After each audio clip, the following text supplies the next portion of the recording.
Hey guys, we have here our Canon printer, and this is the TR7000 series. So in this video we want to explain to you how to insert new paper into this printer.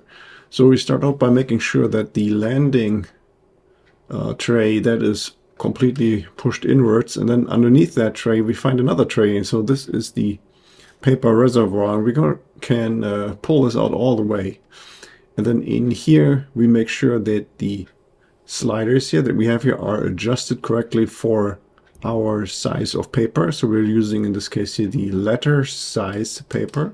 So I'm going to slide this down here to the LTR, and then I'm going to fill in some paper, and we're going to make sure that we're not overfilling this. So the paper cannot go over those blue tabs that we see here on the right side on the bottom.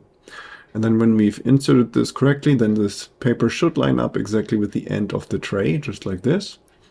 And then we can already reinsert here the paper reservoir tray into the printer. Just push it in all the way. And the printer should recognize that the new paper is inserted and we're ready to continue printing. Okay, so that was all it for this video. Hope you found the information helpful. If you have any more questions or comments, then please leave a message below.